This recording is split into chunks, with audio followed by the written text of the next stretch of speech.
They jump in, and then it's my turn. And I get up on the trampoline, and I'm kind of bouncing, and I'm thinking to myself, what should I do here? I could probably do a backflip. Look into the foam pit. It's dark, but I see the foam blocks or whatever, and I'm like, okay, you know what? I'm feeling bouncy. I'm going to do a double backflip. This feels like the right call. Double backflip. First rip into this thing. Haven't checked it out. Nothing. Let's do a double backflip. I kind of wind up some bounces and I send it. I get a good launch. My backflip is set. I'm tucked. I'm flipping through the air. And I notice it's really dark. So dark, in fact, that I can't really see anything. But I'm not too worried about it. I just continue holding my tuck and I'm just flipping.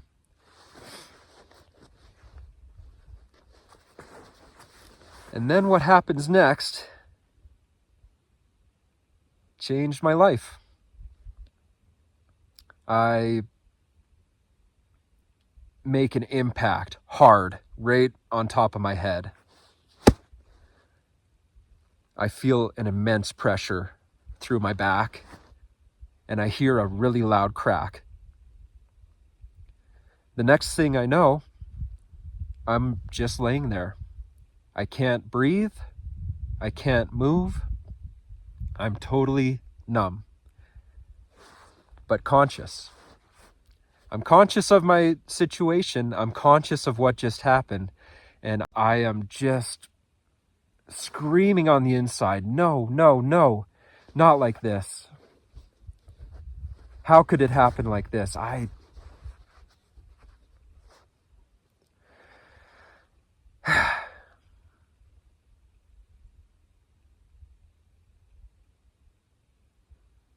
It's funny what happens when you think you're going to die.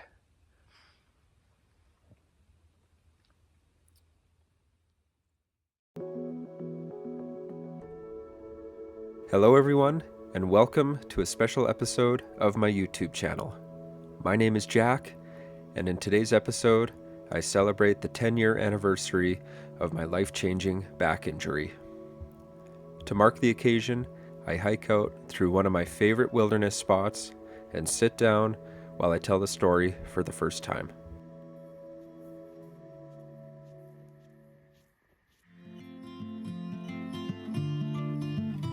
"The wound is the place where the light enters you," is a quote attributed to the 13th century Sufi poet Rumi. This quote has tremendous depth, but can easily be misinterpreted. It does not mean pain is good and that you need to suffer for enlightenment. It means something much more subtle. The wound breaks the illusion of self-sufficiency. In my story, I was armoring shame, running on external validation, and carrying buried anger. I was functioning, but defended. The injury did something brutal. It shattered the illusion of control. It forced stillness and vulnerability. It forced me to see what I had been outrunning. And that's the wound. But here's the key. The light didn't enter because I was hurt, but rather because my defenses cracked. The wound did not automatically produce wisdom. There were years of denial first. My injury exposed my shame, anger, self-hatred, and fragility. And once exposed, I couldn't pretend anymore. This exposure created space for self-compassion, spiritual seeking, trauma healing, reverence for life, gratitude, and service. Some people change through inspiration, some through love, some through mentorship, and some only change when an event breaks the status quo in an extreme enough way. For me, the injury wasn't holy, it was disruptive. And that disruption created agency. As I tell you my story of what happened to me and the ways that I've grown. I hope that I can prove to you that sometimes the terrible things that happen to us in life can be blessings in disguise, and they happen for us in ways that we don't comprehend, in ways that we can't imagine could be true. And yet you live out your life, you have your experiences, and one day you just might look back and say, wow, that terrible thing that happened to me was really the catalyst that spurred so much growth. So that's what happened in my story anyway, and here's how that goes. So although my injury happened 10 years ago, the story actually starts a little bit earlier than that. It starts with a young kid really struggling in the world, really struggling with finding validation, struggling with friends, struggling with a sense of self, struggling academically. I guess I would describe myself as an ADHD type of guy. I have a hard time sitting still. My thoughts kind of bounce all over the place. And that certainly was the case when I was a kid and in the classroom. I really could not sit still.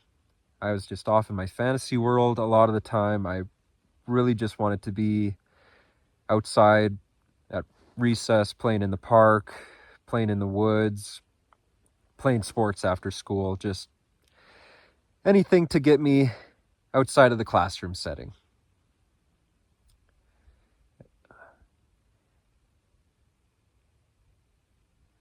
As kids, we learn to seek validation through externals. And what I mean by that is we don't learn to validate ourselves from the inside immediately. We learn to seek approval from our parents, from our grandparents for acting a certain way, aunties and uncles maybe, from your teacher, from your coach, from your peers, your friends, your people in your neighborhood. All these external mirrors reflect back to us how we ought to see ourselves, and that's how we develop our sense of self.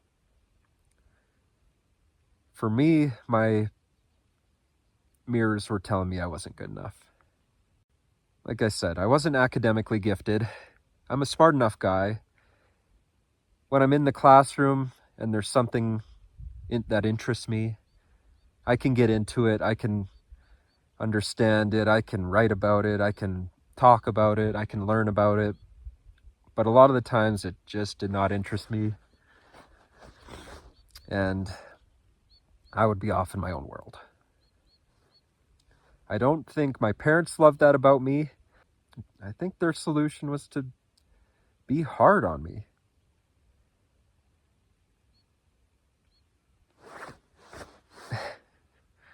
You know, it's kind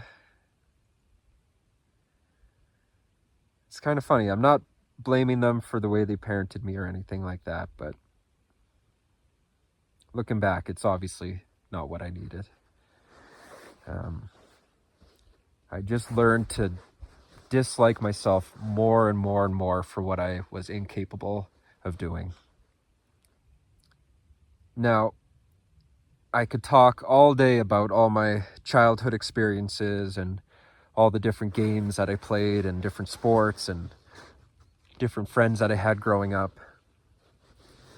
But for the sake of keeping things succinct for this story, I just have a few memories of a few specific athletic endeavors that are very pertinent to this story. And it's about, again, this story is about my relationship to myself and how I let myself, how I put myself in a position to be injured. Nobody put me into it. It was a decision I made all on my own. And I think by touching on some of these early childhood experiences leading up to the injury, it's going to make my decision making around the injury make a lot more sense. So the first one I want to talk about is when my parents enrolled me in gymnastics. So early adolescence, I gave up on hockey because I was a little bit too small to play the level of hockey that was required of me. I was getting into hit hockey at that point, and it just wasn't for me. So my parents were looking for something else for me, and they enrolled me in gymnastics. And the specific brand of gymnastics that they put me in was trampoline gymnastics.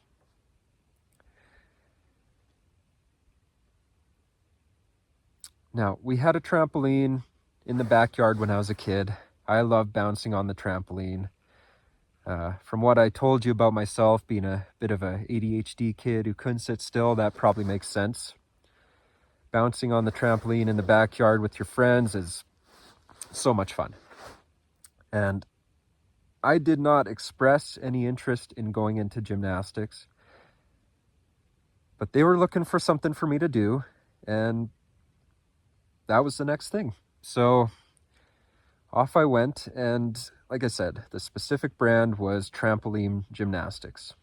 Now, if you've never seen one of the Olympic style trampolines, maybe just Google it quick if you don't know what I'm talking about, but it's a rectangle trampoline. And two things to mention about these types of trampolines. Number one, they bounce you really, really, really, really high with not that much effort. This is not your backyard trampoline. These ones are so bouncy you can get out of control quite quickly if you don't know what you're doing. Second of all, they are really, really rough. It's if you fall on one of these trampolines, it's like falling on a tree, like a cheese grater. It's like falling on asphalt. It's super, super rough, and it'll rash you up bad. So what I'm trying to say is that these trampolines are like a step in a serious direction. It's like going from training wheels to a bicycle. Like, you can get yourself in trouble on these trampolines, is what I'm trying to say. And I get enrolled in this program, and it's fine. I think I'm like the only guy in the program, so I get to go after school, hang out with a bunch of really cute girls, and do the trampoline stuff and the other gymnastics stuff. I like going and hanging out as part of a social program after school, bouncing on the trampolines and learning some really cool stuff. What I did not like was how serious it was and how you were expected to learn a routine. Like, you have to link together this with this move, with this move, with this move, so at the whatever meet you can go and bounce on the trampoline and put your routine together. I did not care about that at all. What I did care about was learning cool stuff on the trampoline that I could use to impress my friends. And if you know, you know, but one of the coolest things that you can learn to do is a backflip. Not a lot of people can backflip. And once you learn, it's like you've unlocked like the ultimate cool factor. If you're the only person in your class that can backflip, well, that's impressive. Or at least I thought so. Of course, I was about the least talented person in the gymnastics course. Everyone else there could do a lot more than me, but I was learning to backflip, learning to do other types of flips, learning to do different things on the trampoline. And I soon found out that I could get validation by being a little bit reckless and by taking these learnings that were taught to me to be used in the gymnasium and kind of bringing them out. So it'd be maybe on my home trampoline I was learning to do stuff, and then I would learn to backflip, off a school bench or something like that. So the point that I want to get across about my gymnastics stint is a couple things. First, I'm learning some, I guess I'll call intermediate to advanced techniques without actually being disciplined in the art of gymnastics. I'm also learning that my sense of self is coming from my ability to show off in a sense. And I'm learning some pretty cool things to show off. Okay, let's put that thread down, and I want to pick up a different thread. So we're going to move a few years ahead, and I'm in high school now. The gymnastics program lasted me a couple years, something like that. I really wasn't that into it. I did not like my coach, and it wasn't for me. So I'm in high school now, and I decide I'm going to join the football team. Now, I have been looking forward to playing football ever since I was a little guy. My dad and my brother and my mom, like my whole family, loves watching football. I used to love watching football a ton. I remember being a little kid and watching the football players with their helmets on and the face mask and the shoulder pads and the jersey, and thinking that just looks so dang cool. Football players are warriors to me at that moment. Like, it is just the most badass thing. You put on your war uniform and you go out and you go to battle. And I was looking forward for my chance to play high school football for a long time. And when I finally got to high school, I signed up, and I have, not to get too belabored again, I think I could talk about my high school football for hours, but I've got 2 points that I want to get across when talking about my high school football. So I love football, and I thought I was going to be a football player. And the position that I wanted to play was wide receiver. Like I mentioned, I'm an athletic guy. I can pick up pretty much any sport quite quickly. And even though I'm a little bit on the short side, especially for a wide receiver position, it doesn't really matter as much in high school because lots of people are short. What really matters is toughness, hands, and your ability to just show up and practice and learn your system and learn what you're meant to do in the games. And I was about it.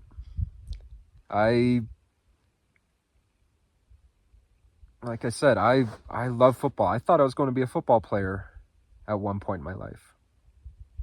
Like professionally. Why not, right?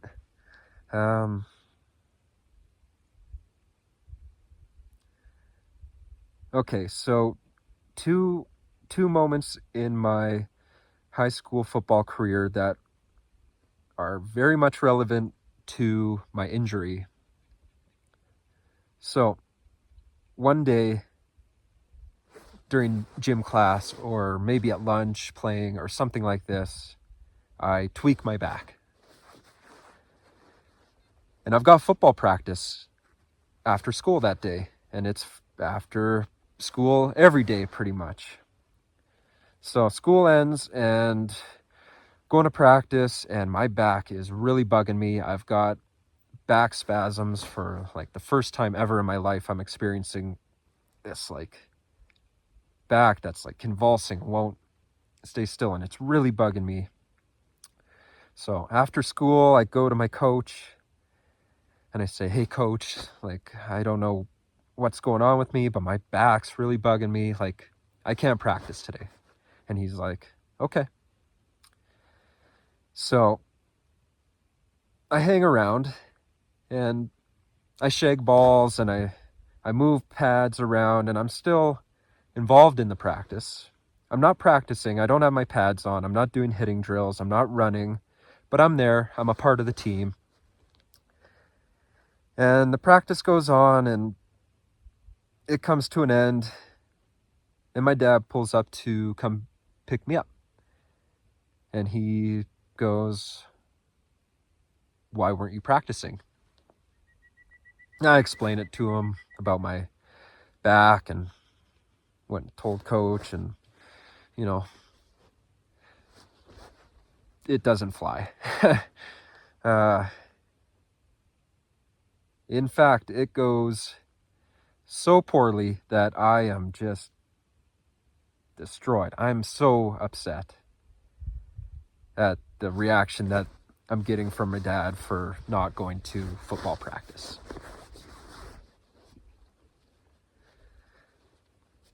And this is during the week. Friday night is game. So Friday after school, feeling better. Can't wait to go play football. Go do our pre-game meeting where the coach goes over the game plan and then assigns people to their starting positions. Now we're like halfway through the season at this point, and I've started every single game. I have my starting position. I'm a starter. And coach is handing out positions, and someone else has my starting spot. I'm benched. And I'm destroyed. It's my whole self-worth at this point is wrapped up in my ability to play football. Not only that, it's like the first time my dad's ever cared about anything that I've done. He wants to be involved in the football thing too. He comes to my games and volunteers to be the announcer, and I'm benched with this one game, and I don't play a single snap the entire game, just standing on the sideline. And that was like the worst moment of my, well, no, I'm not going to actually say that. It wasn't the worst moment of my life, but I was pissed. I was so upset. I vowed that I was never, ever, ever going to lose my position to play football again. I missed practice. I didn't understand the consequences. I didn't know that if you missed a practice, you missed a game. That wasn't something people said. I thought if you were a starter, you could miss a practice if you were hurt, and then you'd be fine for the game. I didn't realize. And I vowed to myself that I was never going to miss that spot again because of how bad it hurt.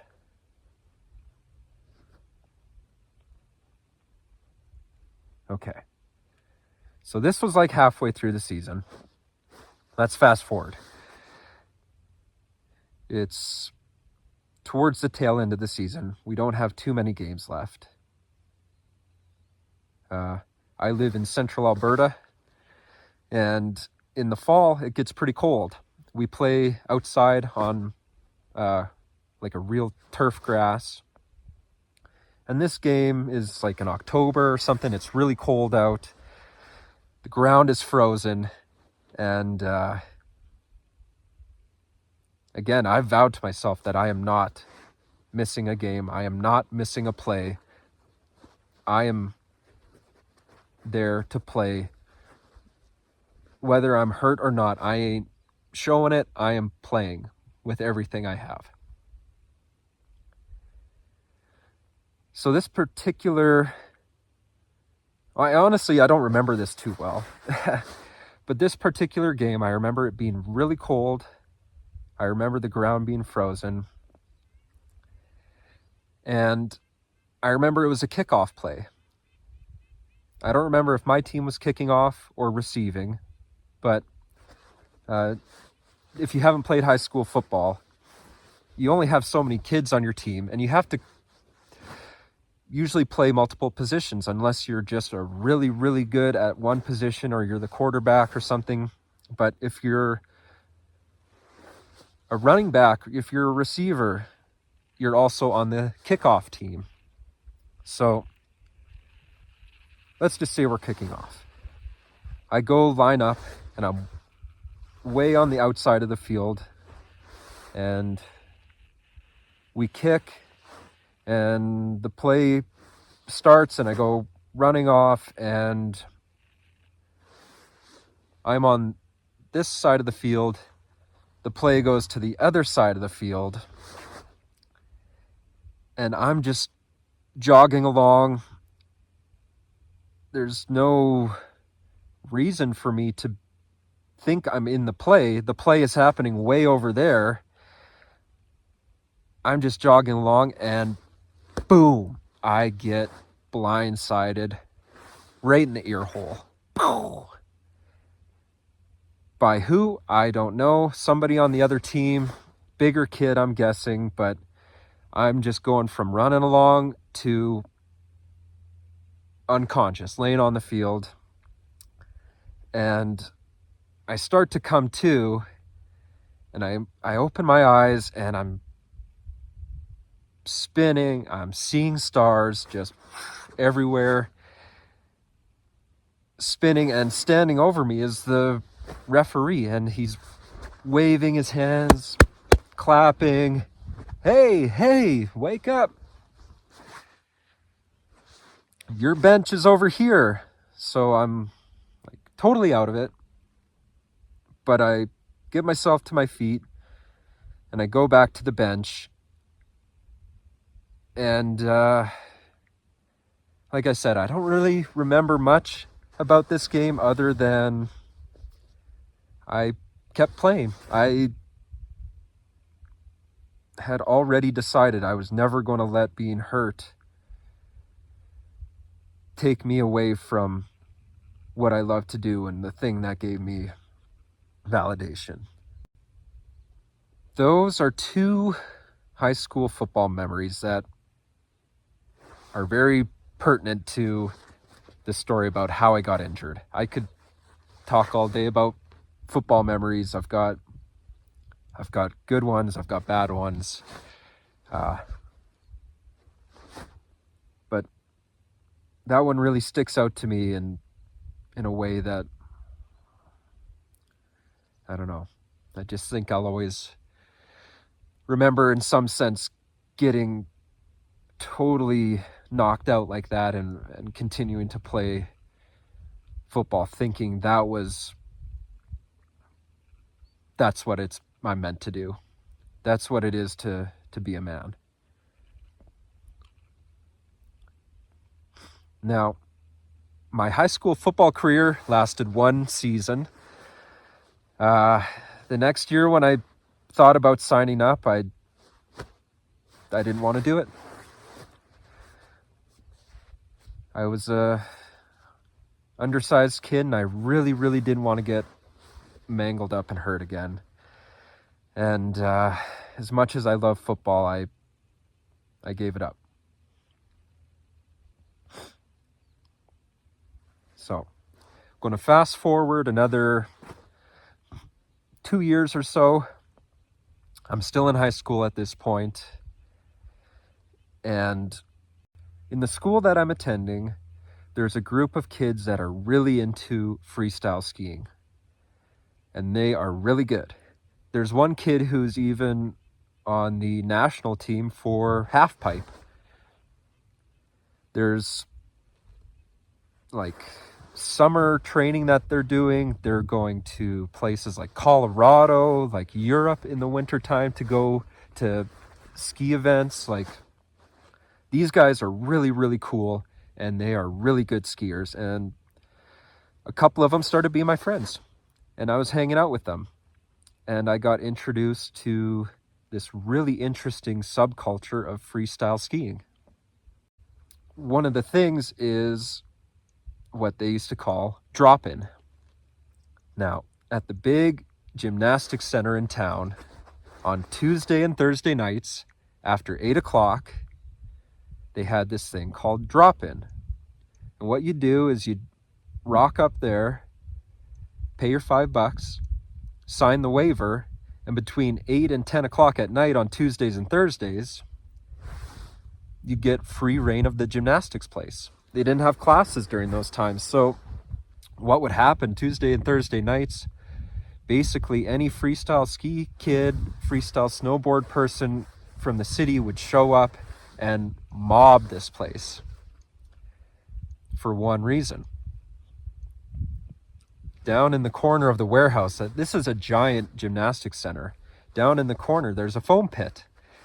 Giant foam pit, and I'm sure you know what I'm talking about, with a trampoline right beside it, so you can practice your bounces.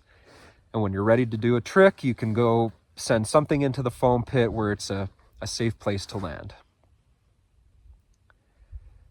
Now, I'm not, at this point, a skier. I do snowboard, and I kind of forget how I became friends with some of these freestyle ski kids. I don't know, they might have been in one of my classes or something like that, but we started hanging out, and they invite me to drop in one night. I'm so thankful that I got invited to it, because it really was a blast. You'd show up, so many kids in their baggy gym shorts, baggy shirts, head down to the foam pit. There's a set of speakers down there, plug in an iPod with an old school hip-hop playlist. And essentially, it would just be like a jam session.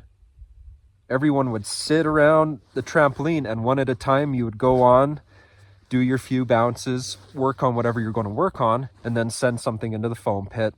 The next person goes on, and the cycle continues, and you just sit around watching what other people are doing.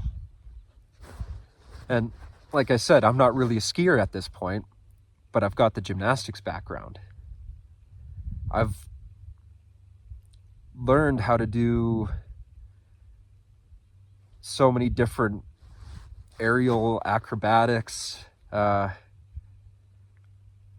these weren't necessarily the same rotations that the freestyle ski people would be into. So like if you look at the trampoline world, you might have something called a Barani, or a front full, or a double, or it's different tricks. Whereas in the ski world, you have something like a rodeo, or a cork, or a misty, where you kind of throw your rotations off axis. It's a little bit different, but like I said, I'm an athlete. I've got my backflips. I've got so many different other rotations that when I get on the trampoline, I am showing off. And it's so validating. And when I mentioned earlier on these trampolines, the Olympic trampolines, they're not like your backyard trampoline. You can go so dang high. You can bounce really, really high. Higher than you can manage in some instances. Like you can get really out of control. I've seen it happen. So I've got the confidence on the trampoline from my couple years or year and a half or whatever it was of gymnastics. And I just felt like something about this finally felt right. I finally fit in, and I was having the best time of my life going to drop-ins and learning these awesome tricks and hucking huge backflips into the foam pit. Yeah. Again, all these people at drop-in would kill me on the ski hill if we were using actual skis, but since it was just a trampoline, I kind of had the advantage. And a lot of people didn't expect expected from me because they didn't know who I was. But I made a lot of friends there. I had a lot of really good memories. And yeah, let's fast forward another few years. High school's done, and I'm in university. I've moved away from home. I am doing pretty good for myself. I'm really enjoying my classes at this point. I'm going to the gym, I'm lifting weights, I'm running, I'm playing squash. I'm learning a lot. I'm making a lot of friends. Really loving university. Finally, it took me a few years to find the right program, but at this point, it's really going good for me. One night, my friend asked me if I want to go to a birthday party. It's a friend of a friend's birthday, and he's having his party at this indoor trampoline park. It's Saturday night. It's adult night. And what's adult night? Adult night is in the evening, I guess. They stopped letting kids into this particular joint. They turn down the lights. They get the music bumping. There's kind of some lights and some lasers flashing around. It's kind of just like a party in this warehouse where they have trampolines and the Ninja Warrior obstacle course, and I'm sure you can picture what I'm talking about. I don't want to name the establishment, but I think you can probably picture what I'm talking about. So I get invited to this thing, and I'm like, okay, yeah, sure.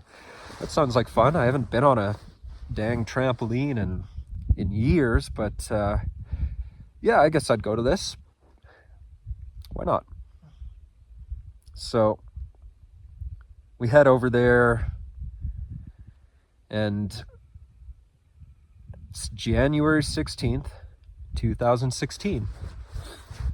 It's funny that I remember the exact day, but the reason I remember it is because it was a Saturday night and the NFL playoffs were going on. And that night, the Arizona Cardinals beat the Green Bay Packers in a playoff game. And my brother is a Arizona Cardinals fan. So I texted him to say congratulations. I just remember that. I don't know why I remember that. It's weird the things we remember, but January 16th, 2016. End up at this trampoline park, go in, sign the waiver, go start having fun with friends. We go and do the obstacle course. We go and do the trampolines in the ground, play dodgeball, or I don't know, I kind of forget, but going around having some fun, and I notice off in the corner a foam pit. And then I see a trampoline right beside it, and I'm like, boom. I know exactly what to do. So I zip over to the foam pit. There's a couple people in line. They jump in, and then it's my turn. And I get up on the trampoline, and I'm kind of bouncing, and I'm thinking to myself, what should I do here? I could probably do a backflip. I look into the foam pit. It's dark, but I see the foam blocks or whatever, and I'm like, okay, you know what? I'm feeling bouncy. I'm going to do a double backflip. This feels like the right call. Double backflip. First rip into this thing. Haven't checked it out. Nothing. Let's do a double backflip. So I kind of wind up some bounces, and I send it.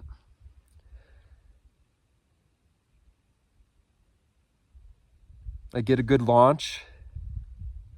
My backflip is set. I'm tucked. I'm flipping through the air, and I notice it's really dark. So dark, in fact, that I can't really see anything. But I'm not too worried about it. I just continue holding my tuck, and I'm just flipping.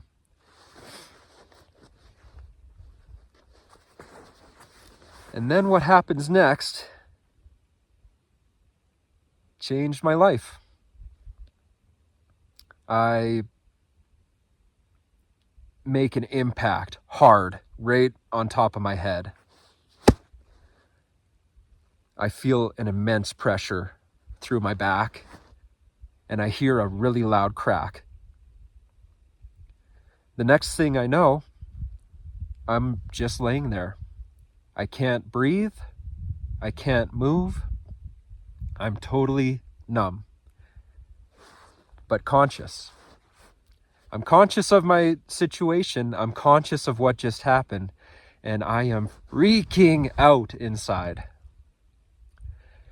I am squirming on the inside. I am just writhing. I feel like I'm about to boil out of a pot. I am just screaming on the inside. No, no, no, not like this.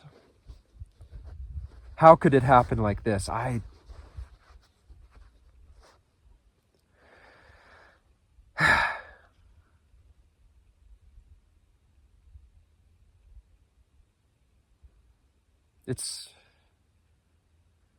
It's funny what happens when you think you're going to die.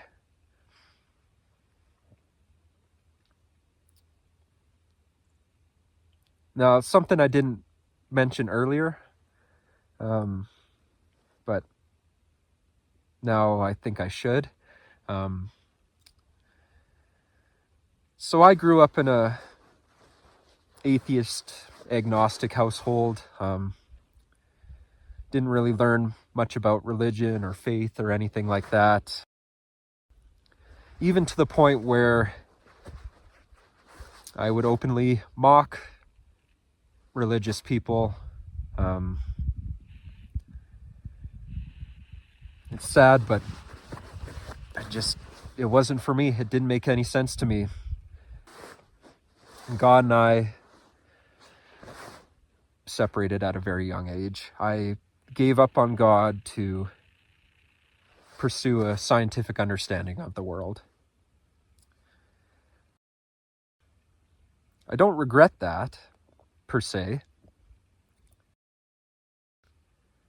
I maybe regret how extreme I was in my viewpoint, but I don't regret ever questioning if God is real or not. And when I look around, and when I looked around at my life, it was very evident that God was not there for me. And that was the conclusion that I came to. So now back to me laying in this foam pit, coming to the realization that I'm paralyzed, that I'm not even able to get breath into my lungs. I'm not even able to move a finger, a toe, nothing. I am frozen. I am numb. I thought I was going to die. In that moment, I started praying to God. Please, God, not like this. Please help me. Please help me, God. This can't be happening like this. Not like this. Please, no. No! It's, when I say it now, it's coming out calm, but I'm freaked out when this is happening, as I'm sure you can imagine. And I'm praying to God. And inside I hear, fight. You have to fight.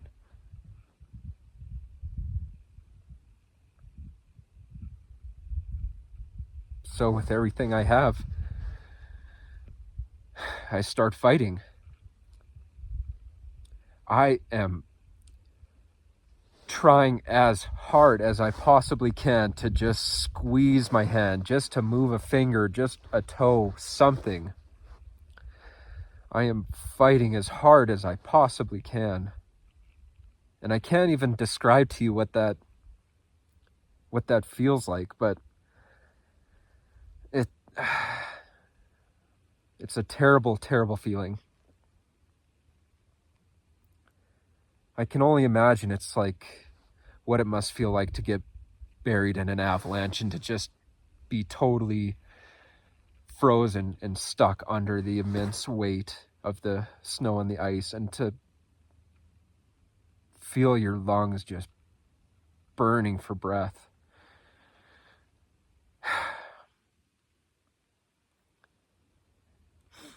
And I fought as hard as I could, and to be honest with you, time in this moment does not make very much sense. As much as I've thought about being in the pit and the feelings and freaking out and all of it, I still have no idea what time was doing in that moment, because I could have been in the pit for 20 seconds. I could have been in the pit for 2 minutes, 10 minutes. I have no idea. Time was frozen in that moment. And as I'm fighting hard, I get just the smallest amount of movement in my thumb, finger, whatever. I have no idea. But just one hand, just the smallest amount of movement. And I am fighting and trying so hard to move. It's amazing when you think about a human body, how strong we really are. If you look at some people deadlift hundreds and hundreds of pounds, squat hundreds of pounds, bench press, whatever, how much energy we can put into moving that weight, and all of my strength, and I could just barely squeeze my hand, but I could squeeze my hand. I don't remember the way everything came back online. I just remember my hand first, just being able to move my finger. And once I was able to just move a little bit again, it was so weak, but I knew I had to keep fighting. I knew I had to fight to get out of that foam pit, because nobody was coming for me. I don't know if anybody had saw. I don't know if anybody knew I was in there. I don't know if, like, there wasn't an employee. There wasn't anybody coming to help me. And if you guys have ever jumped into one of these foam pits, you know just how hard it is when you're feeling normal to climb yourself out of there. I felt like I was at 1%. I felt like in that moment,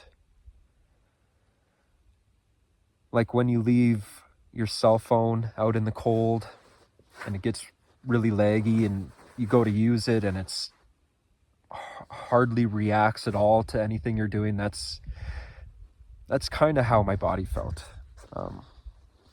So weak. 1% is all I had. And I gave it all to try to climb out of there. It's funny looking back, all these years later. I'm an endurance athlete now. I run, I cycle great distances. I like to do a lot of hard things. I like to hike up mountains at sunrise. Still, to this day, climbing out of that foam pit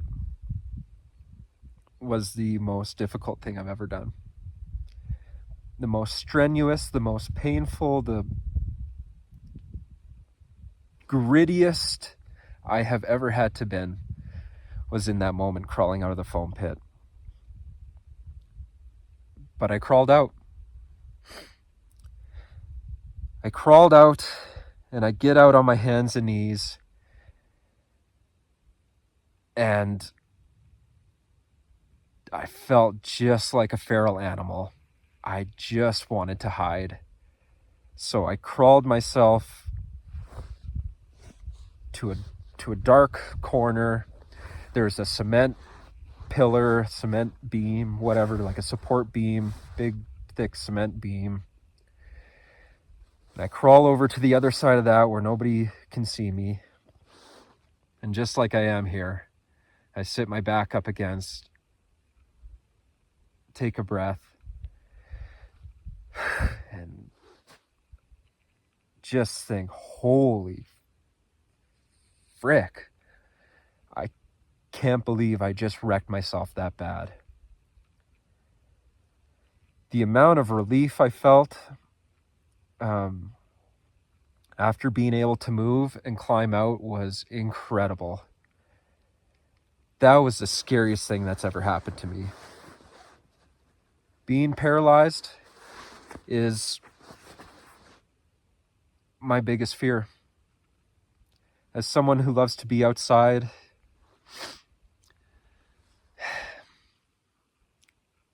that's my biggest fear. And I came face to face with it, not because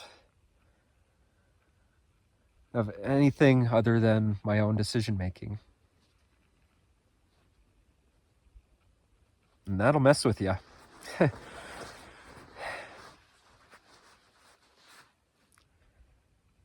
Yeah. So this next part, some of you are going to cringe. Others of you might understand, but yeah, let's tell the next part. So I'm sitting against that cement beam,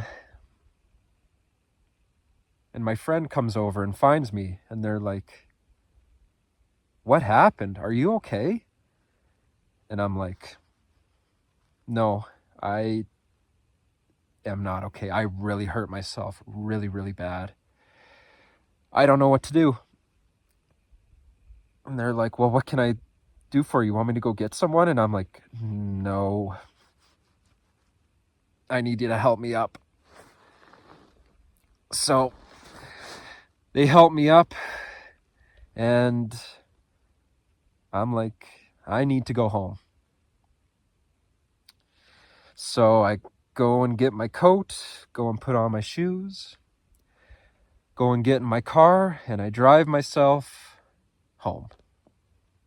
And when I get home, I go to the couch and I move a bunch of pillows to the couch so I can kind of prop myself up so I can lean back.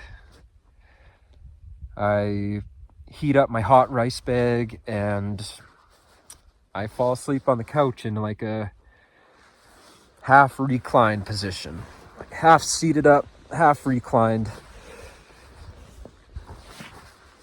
And the reason I did this is because I thought to myself, if I go and lay down in bed fully, the odds of me being able to get on my feet tomorrow are going to be pretty low. So I need to do something ahead of time. That's what I was thinking. I wish I was thinking, bro, you might want to go to the hospital. You hurt yourself quite bad. But that's not what I was thinking. It's just pure survival mode.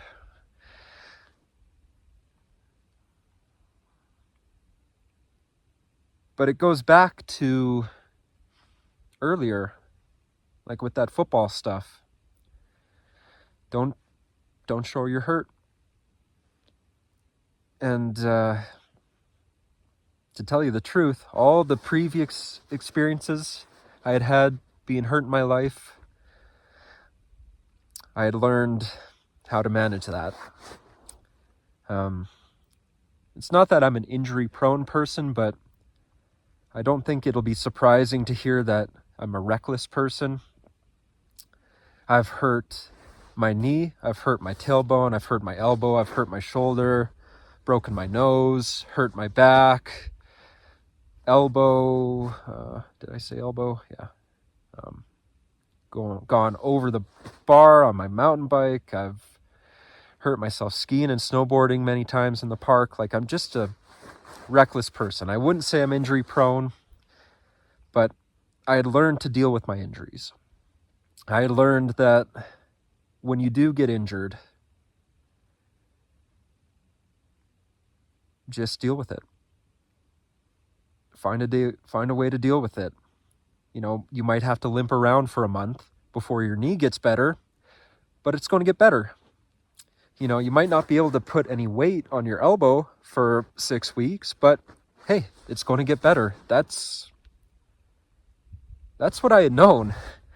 I wasn't a go to the hospital type of person. I wasn't a go to physio type of person. I had never even been to physio or anything in my life before. I just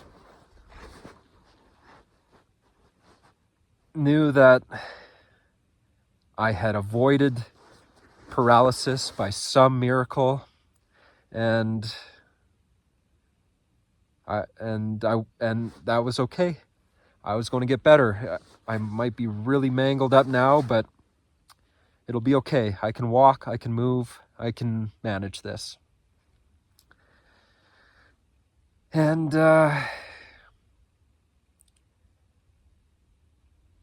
that's the start of the recovery process. That was 10 years ago. To this day, I landed on my head. 10 years ago on this day, I was so close to being paralyzed. 10 years ago on this day, the worst thing that's ever happened to me happened. And I'm here to tell you that that thing that happened to me might have been something that happened for me. Because these subsequent 10 years have been really, really challenging for me. They've provided me with a lot of opportunities for growth, a lot of opportunities to learn lessons that I probably should have learned a little bit earlier on, that for one reason or another, I didn't learn. So the first week after my injury, pretty uneventful. I don't really remember a whole lot of it other than not moving a lot, not going to class, and not really getting off the couch. But slowly enough, I got better. A little bit. I imagine the acute swelling and all the other stuff had kind of started to die down, and I didn't feel so locked up. Because when it first happened, I was jacked up really bad. Just so tight, I couldn't even bend over to touch my knees. I didn't go to class for that first week. And then when I did start going to class again, sitting in class was just awful. It was so painful. And the weeks rolled on. Like I said before, I was really enjoying my studies. I was doing good in school. I was going to the gym, lifting some weights. One of the things that I really, really was into, it's going to sound stupid, but studying. Studying for midterms or finals. I really, really loved going to the library with my notes, my books, my laptop, and just diving in. Get a coffee and find a nice quiet spot in the library and just dive in for hours on the things that I was learning.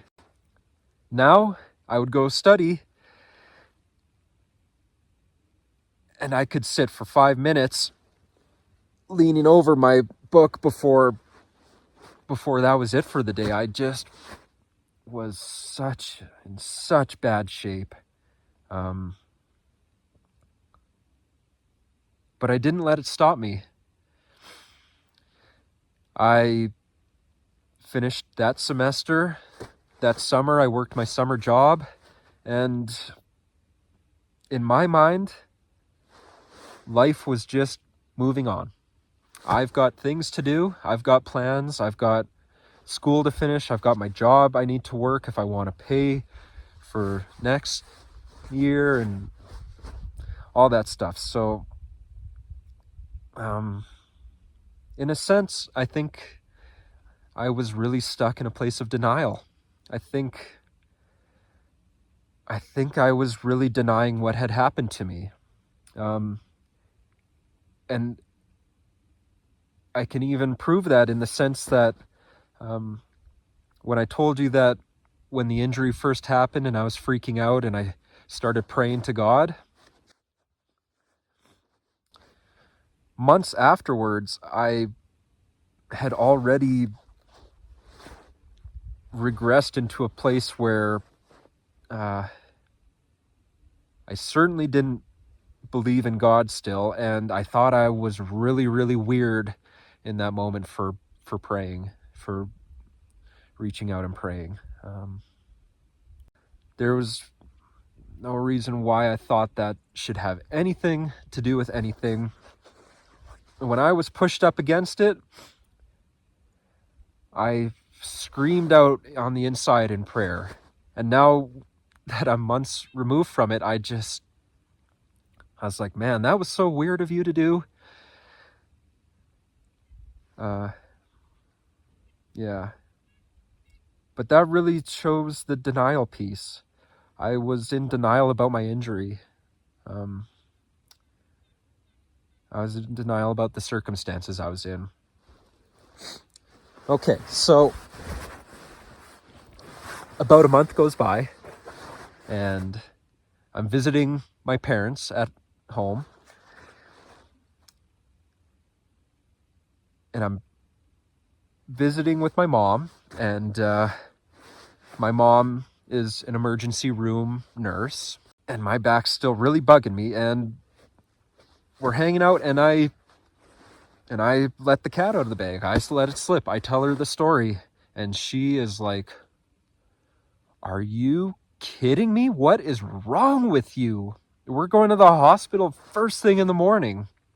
So first thing the next morning, we head over to the emergency room, get through triage, go to the room. Nurse comes in, asks me what happens. I tell her. She's like, "Okay, I'll be back." She leaves, comes back with a neck brace and tells me we're putting this thing on, and I'm refusing. I'm like, I'm not wearing that. Like, what are you talking about?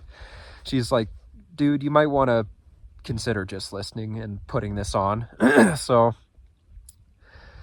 put the neck brace on, and then the doctor comes, and I tell the doctor what happens, and he's like,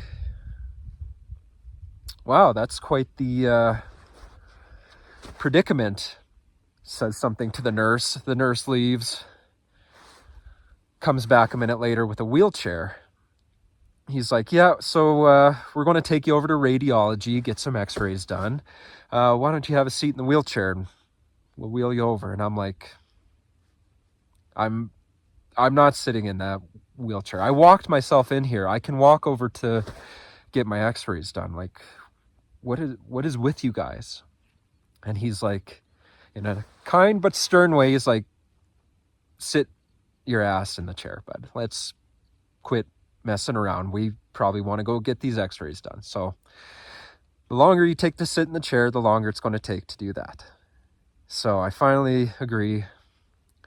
Get in the chair. They wheel me through the hallways over to radiology.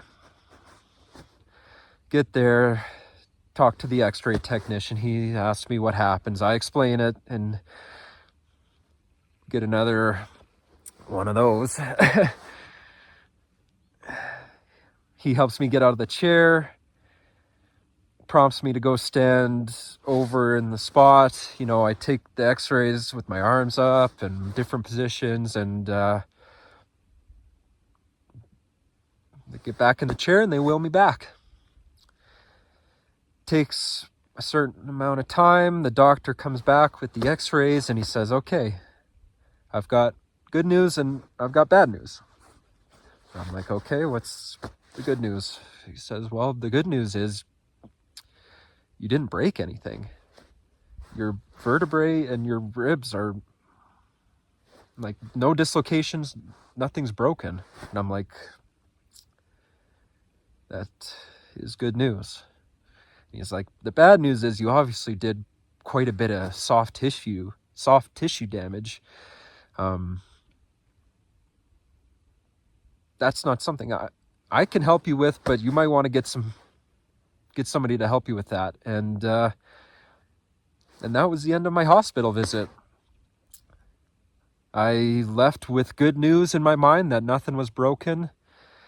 Obviously, I was still quite sore, but good news. Just to, I guess, give a broad picture about this recovery. In the 10 years since my injury, I've learned a lot.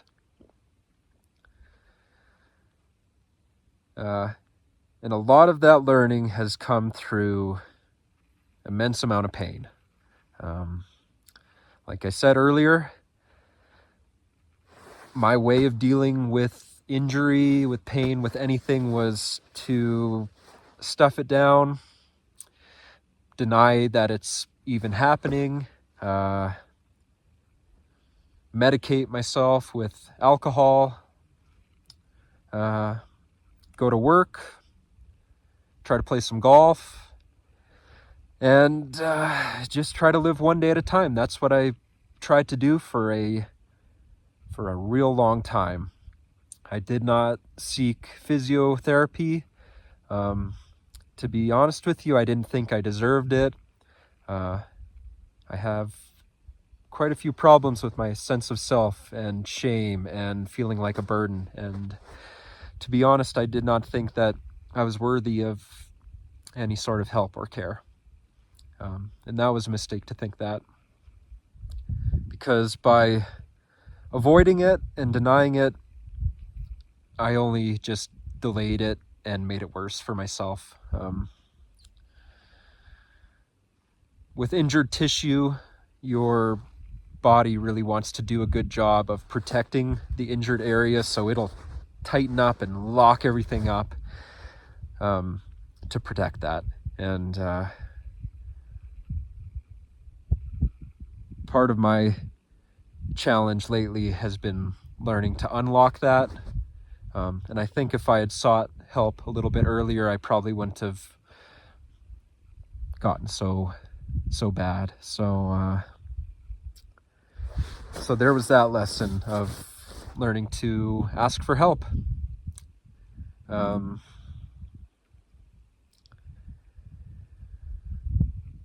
But that wouldn't come actually until about 5 years after the incident.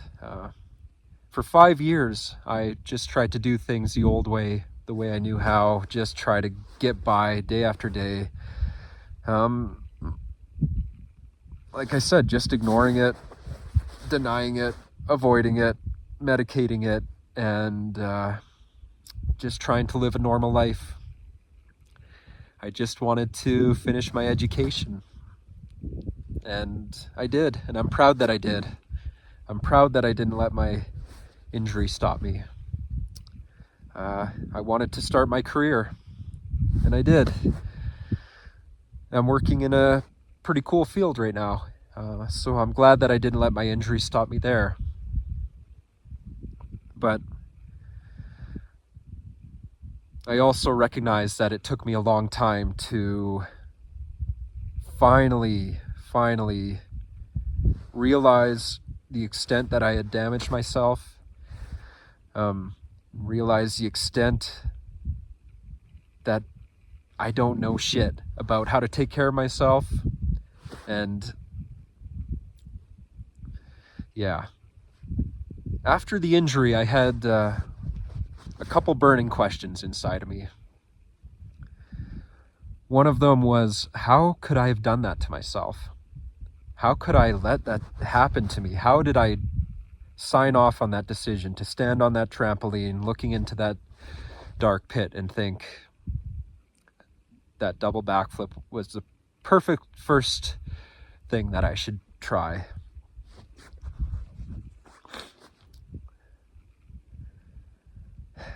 That question has been burning inside me for a long time, and the answer to that is I just don't care about myself.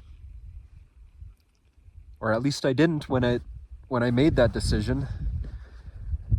I had gotten away with so many other bad decisions up until that point, and had that not happened to me, I would have continued doing really, really reckless things, and to be honest with you, that probably would have happened at some point in the future. If it didn't happen then, it would have happened on a ski hill.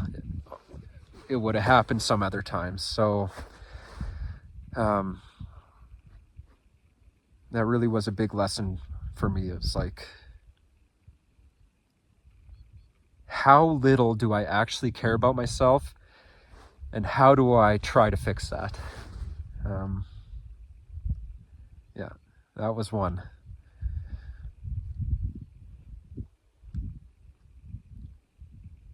But another burning question had to do with the whole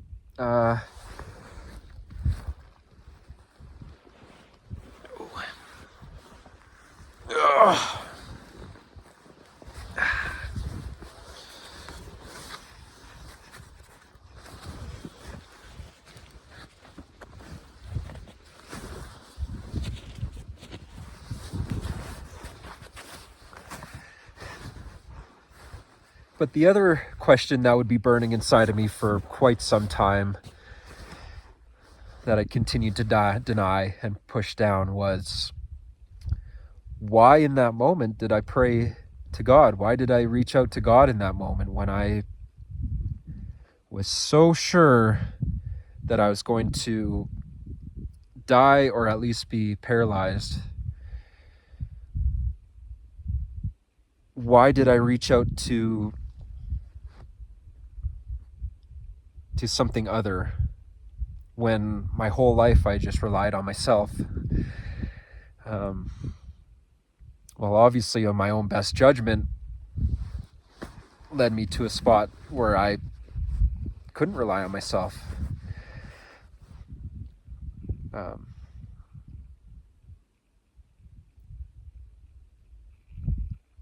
Yeah, it's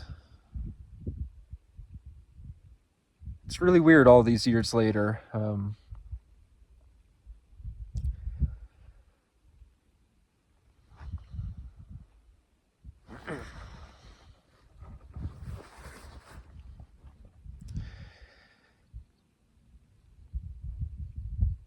Okay, so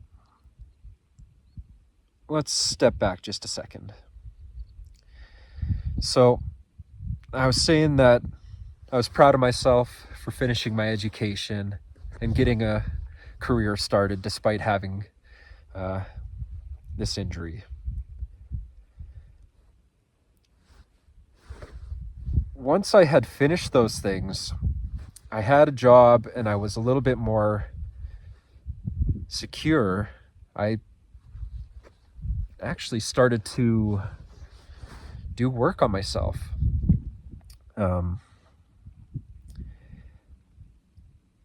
But that was not as a result of things going better for me.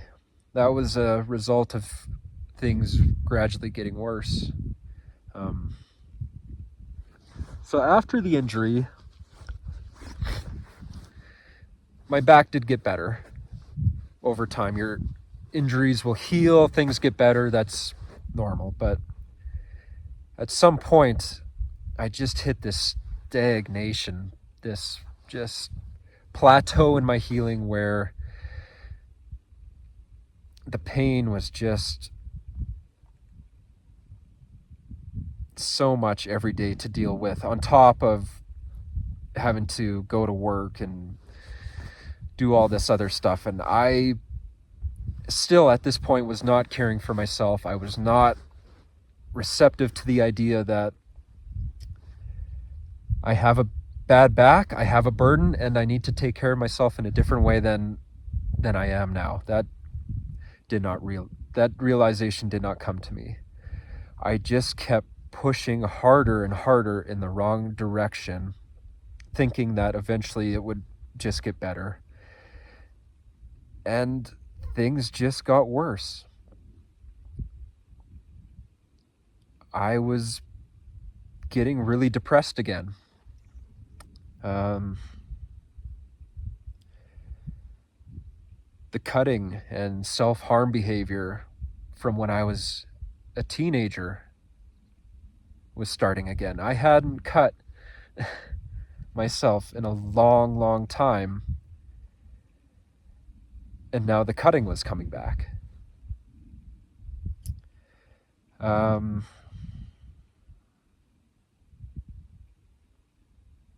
I guess another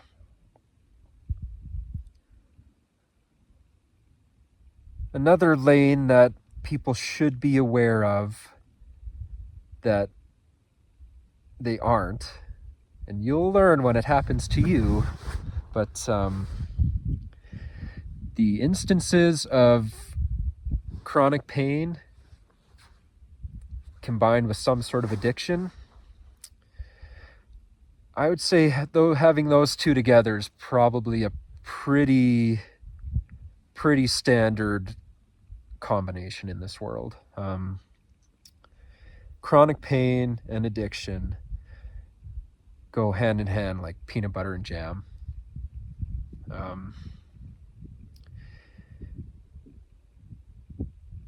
And that's where my pain was leading me, down a path of depression, self-harm, and addiction.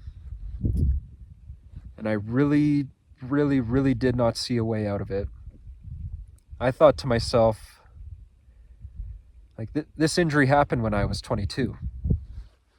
I thought to myself when I was 25, 26, if it feels this bad now, how is it going to feel when I'm 30, when I'm 40, when I'm 50, when I'm 60? It's not going to be better. It can only be worse. So I was getting into a really dark place, desperate for anything to help, and feeling really hopeless and really lonely. And I just want to say that for anybody else who might be in a similar position, I feel for you, because it really sucks. When you think to yourself, how I feel today is how I'm going to feel in a week, is how I'm going to feel in a month, is how I'm going to feel in a year. And you know what? I just don't want to do it. I just can't do it anymore. I don't have hope today,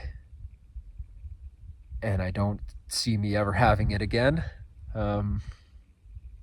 Might as well just end it. Yeah.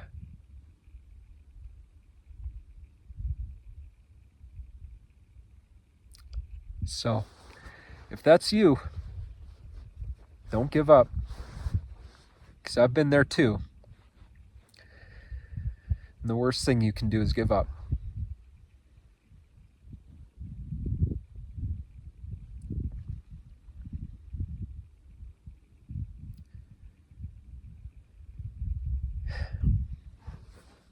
So,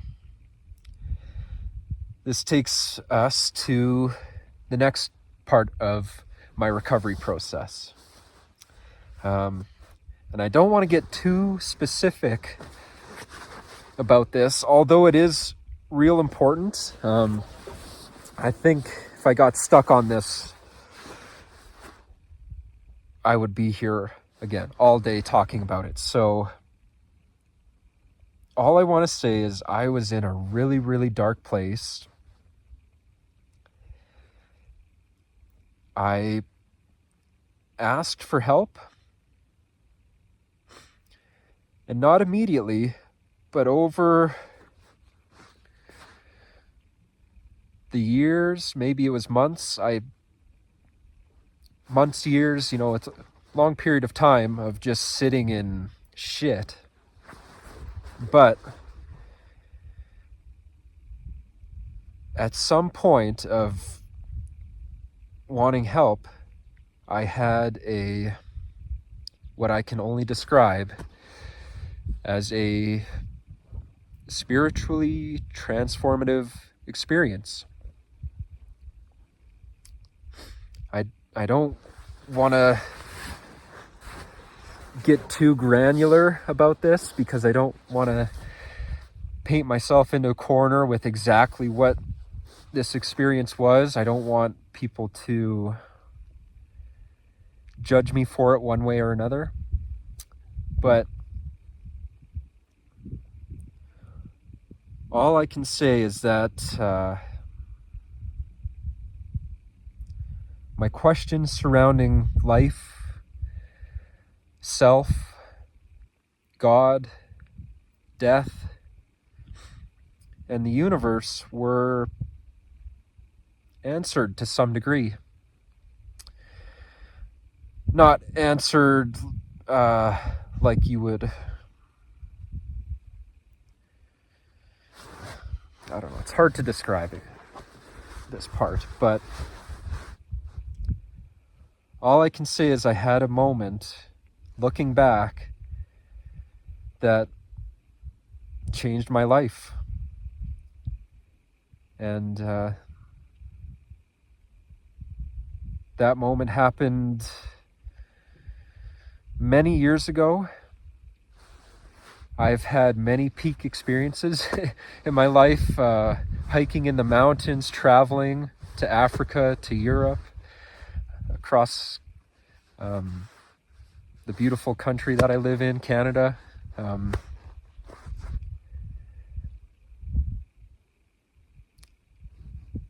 I can't describe this experience, but I hold it so close to my heart. Every day I think about it, how special it made me feel. And I think one day I would like to do a video on this experience describing it, but for today it's too much. All I really want to leave is, since my injury, I was following this real dark, slow descent, all driven by my back pain, but also my relationship with myself and my relationship with God. This really painful path led me to an experience that catalyzed something in me that yearns for more, that yearns to grow. And coming out of this experience, it's not like I just, I get it now. I see everything I didn't see. In fact, it was quite the contrary. I came out of this experience more confused than ever, feeling more alone than ever, wanting to share my experience, and realizing that not many other people out there have a similar experience, and then by just telling people about your experience, you will be labeled as weird and maybe even psychotic or deranged. I don't know. I don't want to put words in other people's mouths, but coming out of this experience, I was so confused. And it was really that confusion that put me on a path of learning and growth. the framework of my whole life, how I saw the world, how I saw myself, had been completely crumbled. And what was I left with was just a bunch of sticks on the ground that I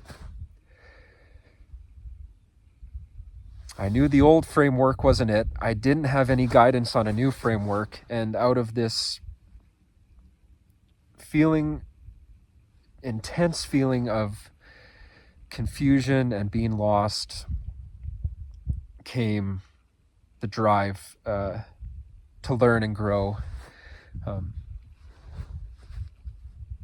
in a spiritual sense, in an emotional sense, in a relational sense.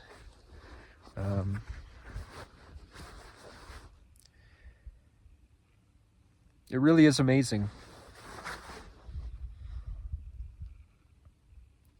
I can look back now and say that transformative experience gave me so much.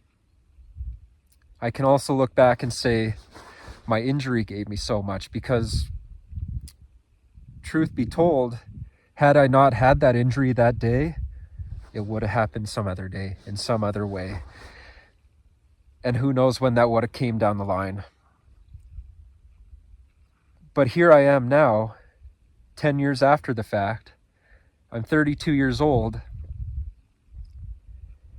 and I have a budding relationship with God. I pray to God every day. I give my gratitudes for my mom and dad and my girlfriend and my brother and my house and my pets and my job. Not only that, but the beautiful world that we live in, for the sun, the moon, the stars, the rain, the clouds, the wind, the trees, the birds, the soil, the microbes, the oceans, the rivers, all of it. It's all so beautiful. And I now realize that's what I'm meant to explore in this world, is just how beautiful it all is, how beautiful life is. And it's so cool to hear me say that, considering not too long ago I was in a really, really dark, ugly space where I turned my back to God. I did not see the beauty in this life. I just wanted a way out.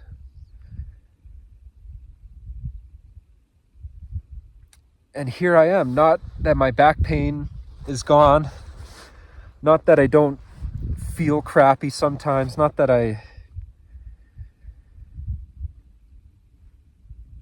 don't get angry and fall back into old patterns, but I've grown so much in ways that I did not think I ever would. I did not think I would ever be somebody who would pray to God on a daily basis. And to be completely real with you, those are some of the best moments of my day, is when I quiet myself down into a state of meditation and I just open my heart to God, to everyone and everything from all time. Yeah, and that's a really cool lesson that I've got to learn.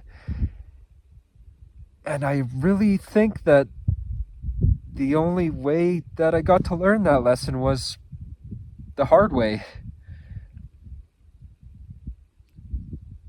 I think if 20-year-old me were to watch this video, it wouldn't register, it wouldn't ring true. I would probably just find a way to say that guy's a goofball, he doesn't know what he's talking about, he's weird, this is not for me.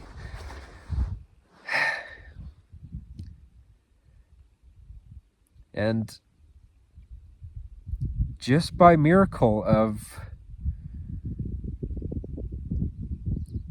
wrecking myself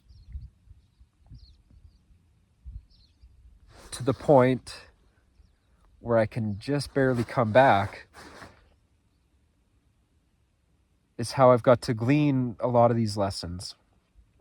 And I'm still learning every day. I'm not perfect, but I'm here for it. Every day there's a fight to be had, and you can either find a way to avoid your fight, or you can find a way to fight your fight. And for me, I show up and I find where I need to fight, and I stare it right in the face. And even if I can't win my fight that day, I'm still going to fight it. Even if it's the same fight tomorrow and the next day for years, I'm still going to fight it.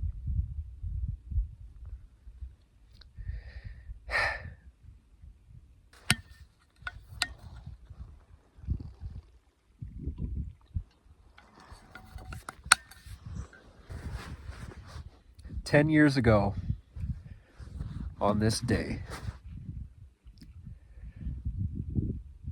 the worst thing that's ever happened to me transpired. And here I am, 10 years later, looking back and saying it might have actually been the best thing.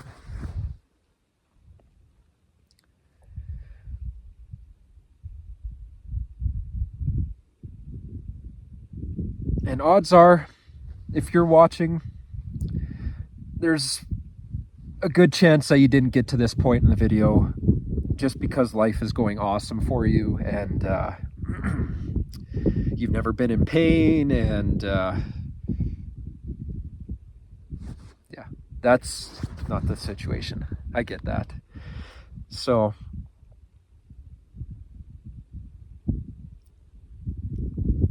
my message, I guess, that I want to put out there to anybody still watching is that life will find a way to kick you in the mouth, no matter who you are, no matter who you think you are. It's going to happen to you one way or another. The best thing that you can do for yourself is to work on the relationship that you have with yourself. Learn to love yourself despite the challenges that you're going through, despite the difficulties. They hinder you in some way. Don't blame yourself for it. Don't feel shame for it. Try to meet yourself where you're at. And that requires honesty, that requires patience, and that requires courage. Not all of this healing happens in a day or a month. You might find something out and make a great leap in your healing one day, followed by a month of eating shit. That's the way it is. And after a month of eating shit, you might have another leap where you're like, oh, duh, I can't believe I figured it out. Anyway, this has been a long video. If you made it this far, I thank you so much. Please spread it to somebody who needs to hear it. We all know somebody who's going through immense amount of pain. And if you see some changes in that loved one that's going through pain, maybe they're isolating, withdrawing, acting a little bit weird, taking risks, those are red flags that I wish somebody had asked me about.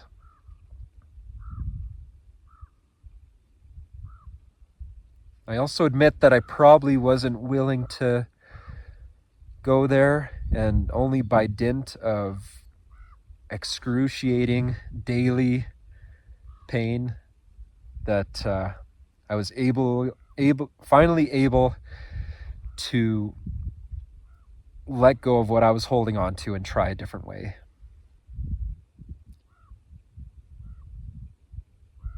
And that's not easy. So I just want you to know, whoever you are out there, You're loved. Please take care of yourself. Don't end up like I did. I'm talking now about this beautiful, terrible thing that happened to me that I don't necessarily wish happened to me, but it's led me to some beautiful places that I don't know if I would have gotten there without it. So if you're going through something, hang in there, man. You got it. You can do it. And if there's really something that you're struggling with, please reach out. Doesn't matter to who, if it's the best therapist in the world or if you're just going to leave a comment. You know what? Hopefully somebody will get back to you. And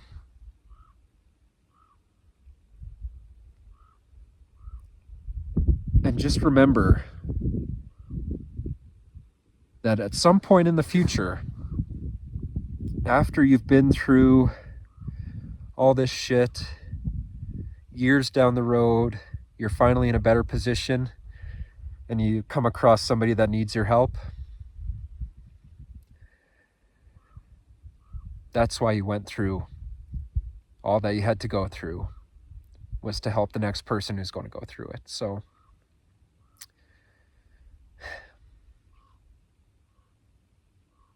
that's it.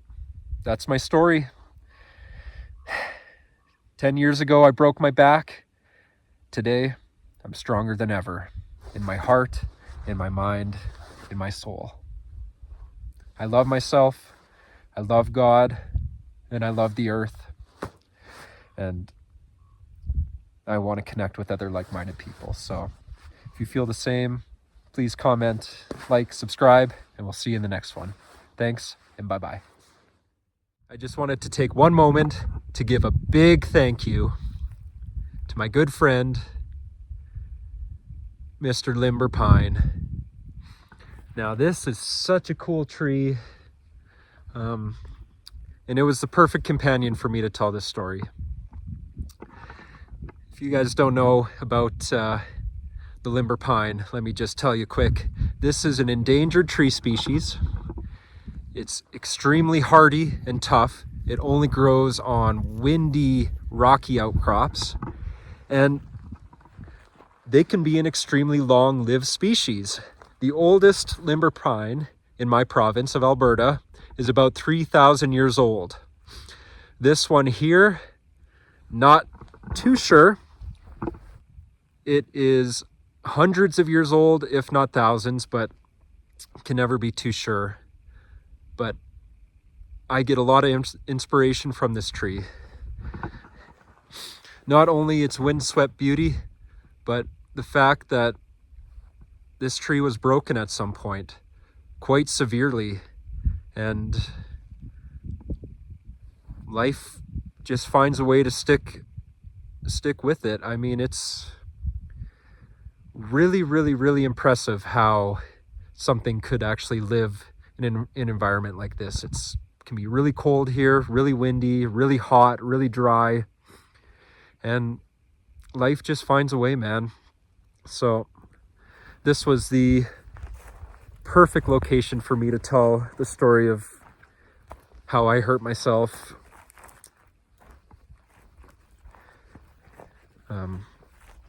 Just because I get so much inspiration from my friend here.